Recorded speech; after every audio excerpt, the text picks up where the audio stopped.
Muitas são as perguntas que nos fazemos durante a jornada na Terra. Onde encontrar as melhores respostas às nossas indagações? Trazemos muitas dúvidas em nosso caminhar existencial, mas o Espiritismo tem as respostas que a vida nos propõe. A Vida em Foco está no ar e você é o nosso convidado especial. Fique conosco!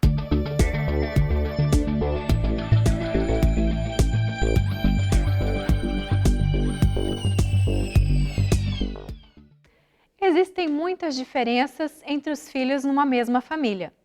Há razão para isso? Qual o papel dos pais nos mecanismos educativos dentro do lar? Como entender a família neste contexto existencial, tantas vezes alterado pelos modismos, realidades sociais, necessidades profissionais? E as relações homoafetivas? As separações conjugais, tão comuns nestes tempos. Como ficam os filhos? Vamos refletir juntos em nossa entrevista de hoje, que tem por tema a família na atualidade. A Vida em Foco traz também curiosidades, crônica, o Espiritismo esclarece e fechando o nosso encontro de hoje, mais reflexões sobre a doutrina espírita e os ensinamentos de Jesus. Você é o nosso convidado. Fique conosco. Confira agora a crônica da semana. Segundo o último censo no Brasil, existem cerca de 8 milhões de casais ditos inférteis. Estima a Organização Mundial de Saúde que 1 em cada 5 casais é infértil. Infertilidade é descrita pela Organização Mundial de Saúde como a incapacidade de um casal para alcançar a concepção ou levar uma concepção até o fim após 1 ano ou mais de relações sexuais regulares sem o uso de métodos anticoncepcionais. Isso só acontece porque só ao final de 1 ano de relações sexuais regulares desprotegidas é que a probabilidade de um casal conceber um filho é de 100%, porque esta probabilidade é calculada mensalmente e acumulada ao longo dos meses, chegando aproximadamente aos 100% ao fim de 12 meses. Vejamos, no primeiro mês, a probabilidade é de 20%, no segundo, 36%, no terceiro mês, 45%, e assim por diante até o 12º mês, quando alcança praticamente 100%.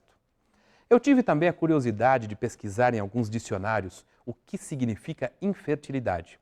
Está assim escrito: qualidade do que é fértil, do que é infértil, aptidão para reproduzir, riqueza, abundância, produtividade. Se olharmos a questão pela perspectiva puramente material, sem compreender que somos espíritos, a definição é impactante e limitadora, levando muita gente, inclusive, à perda da alegria de viver. Por outro lado, se enxergarmos esse tema com o olhar do espírito imortal, não fará sentido chamarmos um casal ou uma pessoa de infértil, mesmo porque a fertilidade ou capacidade de uma pessoa produzir na vida não está associada exclusivamente à reprodução através do sexo. Sexo é energia criadora, inerente ao espírito imortal. E segundo alguns benfeitores espirituais nos informam, através da vastíssima literatura espírita, a energia sexual tem 3 funções básicas quando estamos encarnados. Primeira, a reprodução ou procriação. Segunda, a experiência prazerosa ou intercâmbio hormonal entre os pares. E terceira, a manifestação criativa através da produção de obras, como se vê no campo artístico, nas pesquisas científicas, na devoção amorosa das almas caridosas que se sacrificam pelo bem comum. Portanto, meu amigo e minha amiga, se as circunstâncias à nossa volta, que refletem o desejo de Deus para nossas vidas, estão limitando provisoriamente uma das funções da energia sexual, vale a pena considerar que podemos e devemos aproveitar a experiência para sermos produtivos em outras áreas da vida também, empregando nossas melhores energias na construção do amor, fertilizando esperanças, generosidade, obras do bem, sem nos colocarmos na condição de vítimas da vida. A Vida em Foco traz hoje no quadro de entrevista o tema A Família na Atualidade. Veja agora o que o Espiritismo tem a dizer sobre este assunto.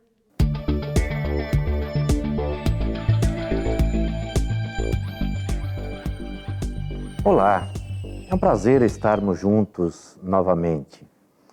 Hoje contamos com a presença de doutora Marlene Venâncio Esperandio, com o tema A Família na Atualidade. Doutora Marlene é psicóloga, terapia de casais, também ajuda no processo de drogadição, né, da saída da drogadição, trabalhadora espírita. Portanto, o seu contexto, nós diríamos, é pleno, sob o ponto de vista de olhar o ser humano na sua integralidade. Mas vamos falar sobre a família na atualidade. Por que tantas diferenças, doutora Marlene, entre lares, filhos cuidados do mesmo jeito, educados da mesma forma, mas experiências diferentes? Por que essas diferenças tão grandes que nós encontramos nos lares, e às vezes problemas também muito grandes? Onde é que está a explicação para isso, doutora? Essa é uma questão, Dallagnol, que muitas pessoas chegam até a gente para questionar de forma assim preocupante. Pois é. E a gente pode começar citando, já que nós falamos, né, tanto da parte espírita, um programa espírita, Sim. como também da parte psicológica, que se casa perfeitamente. Nós podemos verificar no Evangelho, primeiramente. No Evangelho segundo o Espiritismo, no capítulo 4, no item 18, diz que no espaço os espíritos formam grupos ou famílias entrelaçadas pela afeição, pela simpatia e pelas semelhanças de inclinações. Então, já no Espiritismo, já no Evangelho segundo o Espiritismo, nós já temos uma resposta. E também, no livro Vida e Sexo de Emmanuel, no capítulo 17, ele diz que nós mesmos planejamos as famílias no espaço. Interessante. Com a isso. ajuda dos mentores espirituais, da mesma forma que nós planejamos uma casa, da mesma forma que os engenheiros, os arquitetos, os pedreiros, os serventes, todos planejam e constroem aquela casa, nós também planejamos a nossa família aqui Quer dizer, no doutora, mundo material. a ideia de que ninguém nasce por acaso num lar, isso, sob o ponto de vista espiritual, não é válido. Ou seja, há uma destinação de certas criaturas para a composição Sim, daquele lar. Essa é há a uma visão espírita. escolha, com certeza há uma escolha. Também no Livro dos Espíritos, no capítulo 209, diz que os pais, um mau espírito pode pedir pais bons. Por quê?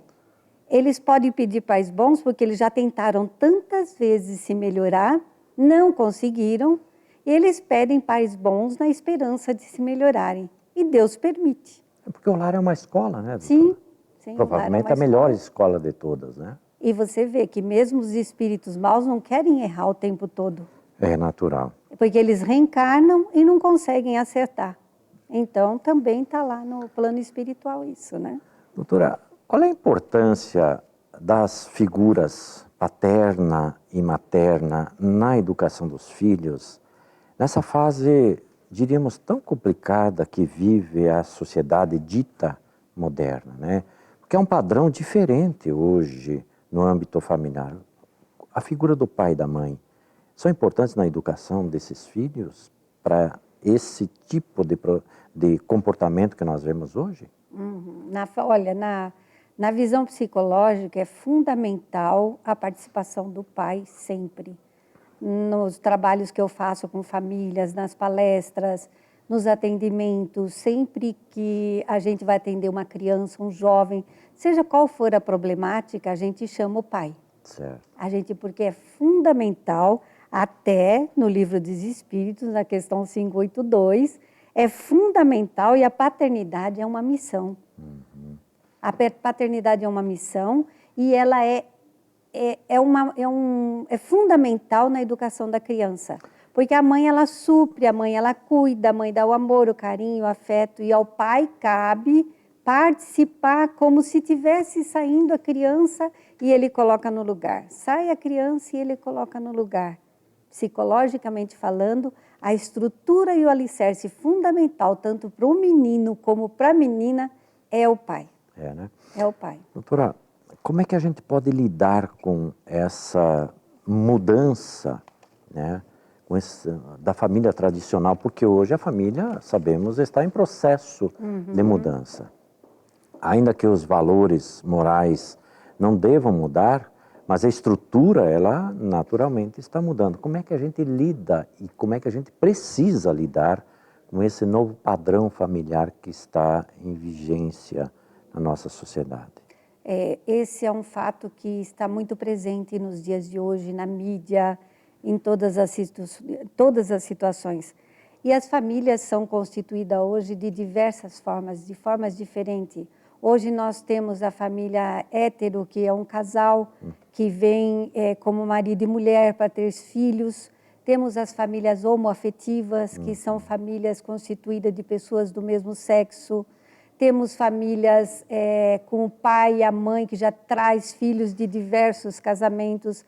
Então, hoje nós estamos que nos moldar todas as situações, mas em todas elas o bem-estar da criança.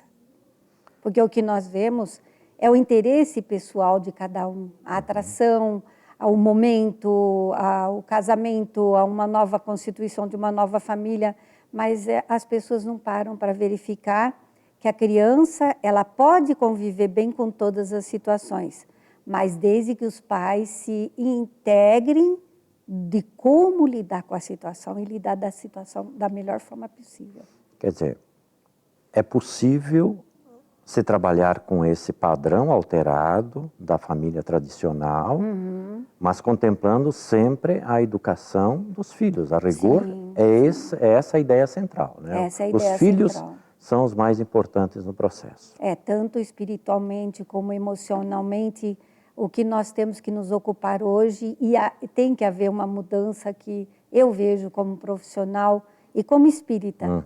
Tem que haver uma mudança na forma de se lidar com a criança.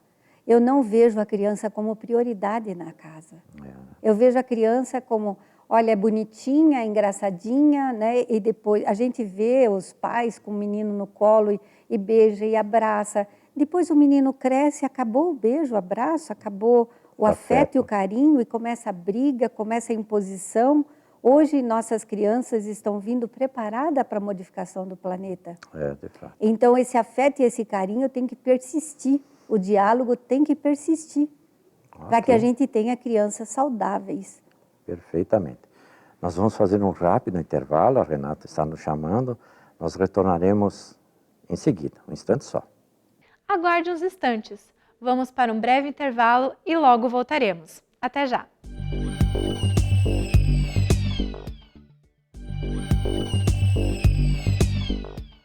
Voltamos com a segunda parte da entrevista. Hoje a Vida em Foco traz o tema, a família na atualidade. Vamos conferir.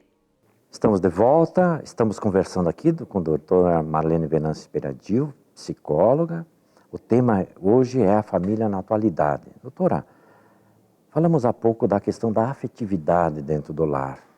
Ela nos parece ser determinante para a construção não só de uma relação de afetividade no lar, mas a construção do ser humano para a convivência social. Com certeza. Esse conceito está correto?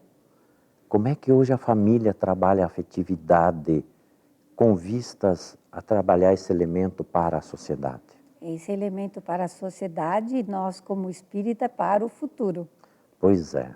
Porque tudo que nós investimos nos nossos filhos atualmente, desde a tenra infância, nós iremos colher na adolescência, nós iremos colher na vida adulta, nós iremos colher em nossos netos e nós iremos colher quando nós retornarmos à carne o que nós plantamos. Nossa, a sementeira gera muita coisa, né? Gera. Então, essa é minha preocupação, porque a afetividade ela tem que existir o tempo todo. Nós estamos tendo que ter uma escola de pais mesmo para como educar. Porque a criança não tem horário, a criança não tem disciplina, a criança anda no meio do mundo louco dos pais e da sociedade e ninguém para ver o ritmo da criança. E o que nós temos tido como resultado? Hiperatividade, déficit de atenção, TDAH, Ritalina em excesso. Está sendo distribuído pela área da saúde a Ritalina somente com uma receita. Onde está a avaliação dessa criança, psicologicamente falando, se ela realmente é uma criança hiperativa, até onde vai a inteligência dela, até onde vai a sensibilidade mediúnica dessa criança que não está sendo encaminhada. Já vamos falar logo sobre mediunidade. Exatamente. Então, todos esses fatores, a criança tem que estar em primeiro lugar. Nós estamos deixando a criança a segundo plano. A senhora está nos dizendo que pode haver substituição do remédio farmacológico, eficiente naturalmente, da prateleira da farmácia, pela afetividade, é isso, dentro do lar? Com certeza. Pela afetividade, pela disciplina, por escutar, ouvir a criança.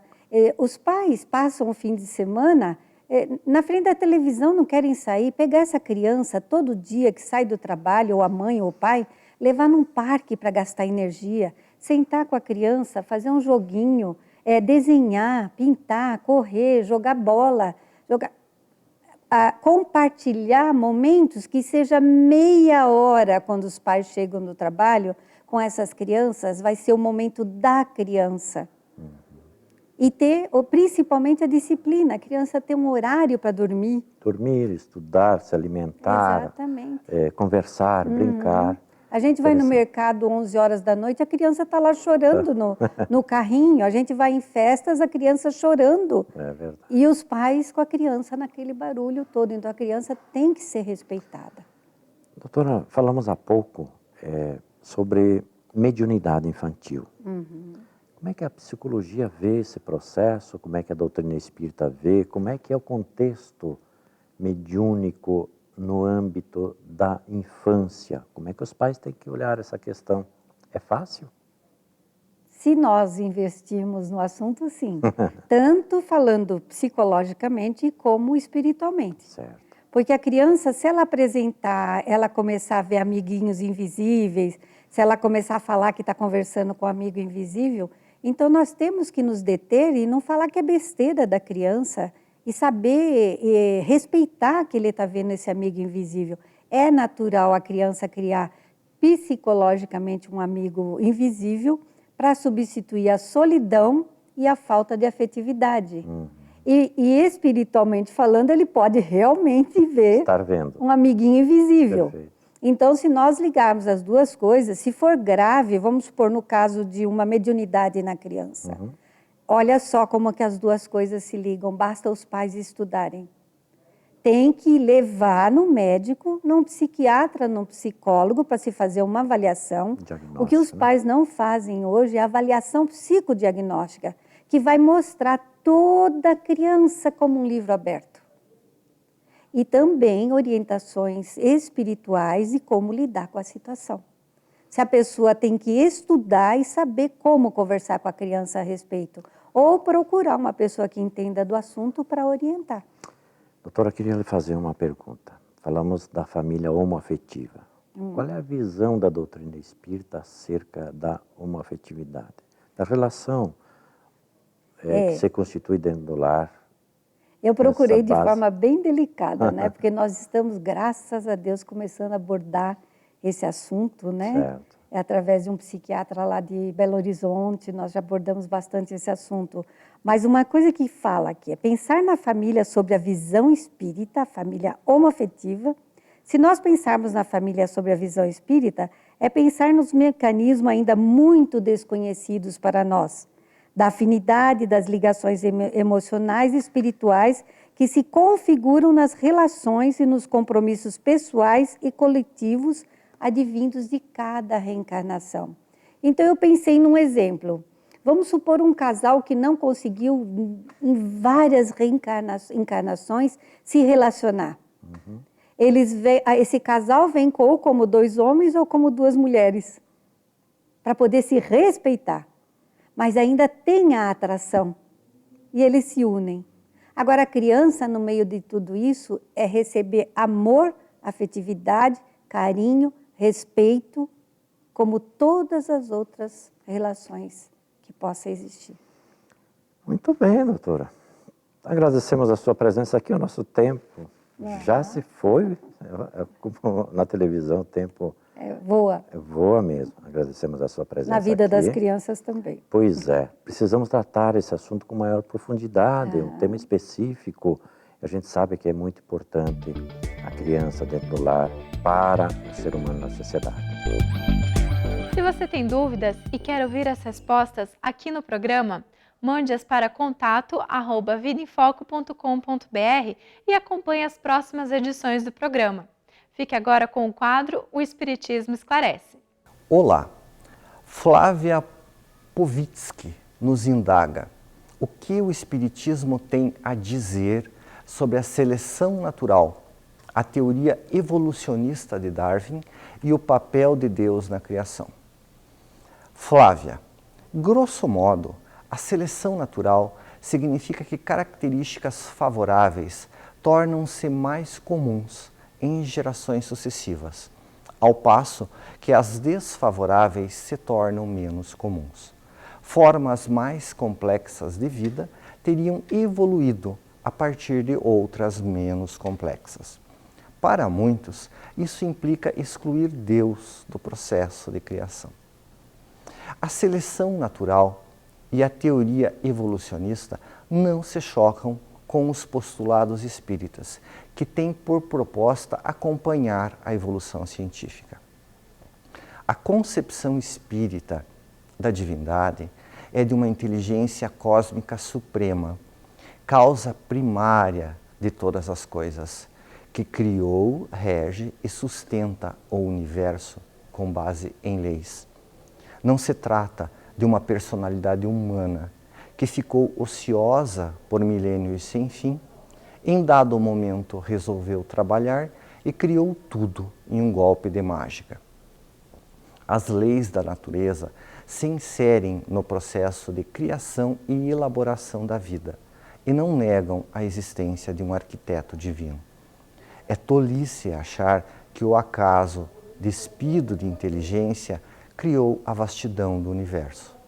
Basta refletir sobre a precisão dos mecanismos que sustentam a vida, a lei de gravitação universal, os astros que se movimentam em harmonia na grandiosidade das galáxias. Se alguém olha um relógio muito preciso, não imagina que um vento soprou e juntou as peças ao acaso. Também não pensa que um lindo quadro surgiu de um furacão que derramou as tintas de forma aleatória sobre a tela. A obra dá notícia de seu autor. Quanto mais elaborada a obra, mais genial necessariamente é o inventor. Assim, a sofisticação da natureza, a lentidão com que as formas se elaboram, tudo isso revela um Deus paciente que atua silenciosamente no curso dos milênios, desde sempre. O Espiritismo ensina que a lei do progresso é uma das que regem a criação e atinge não só os espíritos, mas também a matéria. Os próprios espíritos são agentes da providência e têm por tarefa tornar melhor o mundo que habitam. Assim, as conquistas tecnológicas e científicas, embora venham por meio dos homens, na verdade são fruto da misericórdia divina. Sempre é Deus quem fornece os meios para que a vida se sustente e aperfeiçoe. Ele pode não aparecer e nem atuar como um mágico, mas se revela por suas obras. Se você procura por respostas, Divaldo Franco responde. Qual o impacto da drogadição nas futuras reencarnações dos viciados? O impacto é lamentável. O uso desordenado de qualquer função orgânica produz nos tecidos sutis da psique, portanto no psicossoma, no perispírito, dilacerações de difícil correção.